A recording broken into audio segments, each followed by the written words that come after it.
Jadi bagaimana orang mau takut? Nah, kenapa saya bicara soal ini? Karena ini lagi rame juga publik itu Bupati Purbalingga, namanya Pak Lasdi itu ya.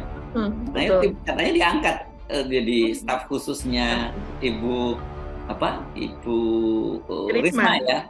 Padahal Hmm, ini dia masih masih menjalani bersyarat ya, pembebasan bersyarat kan.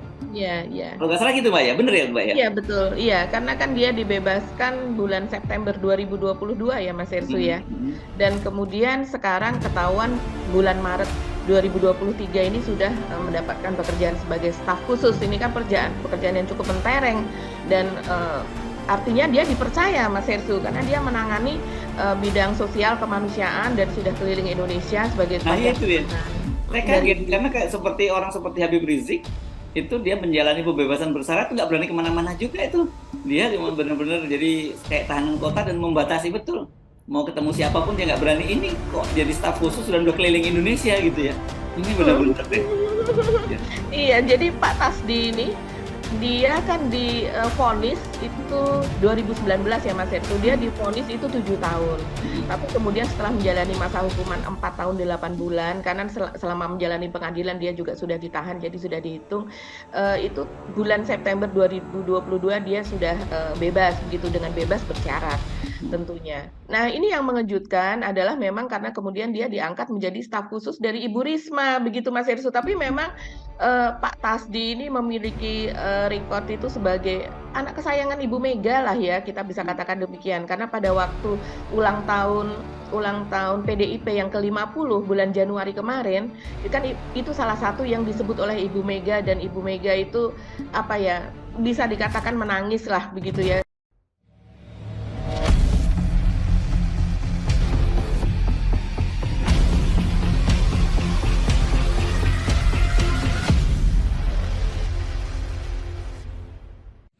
Kader PDIP ex-koruptor jadi staf sus Mensos. Warganet beri peringatan keras. Waspadalah, dana rakyat ingin dirampok demi 2024. Kader PDIP ex-koruptor jadi staf sus Mensos setelah diviralkan netizen. Kemensos berdalih belum ada SK resmi, dikutip dari konten islam.com. Kader PDIP yang merupakan mantan Bupati Purbalingga 2016-2021, Tasdi, yang pernah dipenjara karena kasus suap dan gratifikasi, dikabarkan kini menjadi staf khusus Menteri Sosial Tri Risma hari ini. Kabar ini ramai di Twitter diviralkan oleh netizen.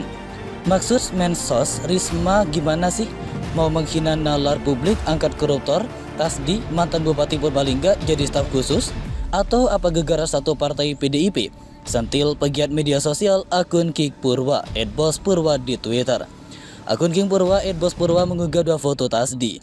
Foto pertama saat Tasdi ditangkap KPK mengenakan rompi orange dan foto kedua Tasdi tampak bersama Mensos Risma.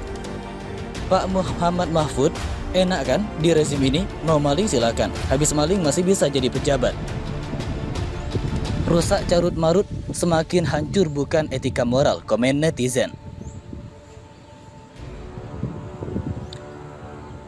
Giliran mau jadi ASN rendahan harus urus SKCK. Ini mau jadi staf khusus, jadi bupati, jadi komisaris BUMN Pertamina tanpa SKCK. Sentil netizen. Merespon itu, PLT Kepala Biro Humas Kementerian Sosial atau Kemensos Romal Uli Jaya Jinaga menyebut belum ada SK resmi soal pengangkatan ex-politikus PDIP itu. Saya belum tahu, sampai sekarang belum ada SK resmi pengangkatan beliau, ucap Romal. Romal menyebut saat ini staf sus Risma ada 5 orang yang semuanya diangkat dengan SK resmi sebagai pejabat eselon 1. Saya belum bicara dengan Ibu Risma, takutnya ada kebijakan khusus, tapi secara resmi belum ada, ujarnya. Tasdi divonis penjara 7 tahun dan denda sebesar 300 juta rupiah oleh Pengadilan Tipikor Semarang. Dia dinilai terbukti menerima suap sebesar 115 juta rupiah dari Hamdani Kosen. Wah, itu terkait upaya Hamdani memenangkan lelang proyek pembangunan Islamic Center tahap 2 Purbalingga. Tasdi dijanjikan menerima uang suap 500 juta rupiah bila perusahaan Hamdani memenangkan lelang tersebut. Selain terbukti menerima suap, Tasdi juga dinilai terbukti menerima gratifikasi. Gratifikasi diterima Tasdi dari sejumlah pihak, mulai dari para jajarannya di PMK Purbalingga, kalangan pengusaha, hingga rekan partainya dalam kurun waktu tahun 2017-2018. Perbuatannya itu dinilai memenuhi unsur dalam pasal 12 huruf A dan pasal 12B Undang-Undang Pemberantasan Korupsi Junto pasal 55 ayat 1 ke 1, Junto pasal 65 ayat 1 Kitab Undang-Undang Hukum Pidana. Tasdi bebas bersyarat pada 7 September 2022 setelah menjalani hukuman penjara di Lapas Kedung PAN, Semarang selama 4 tahun.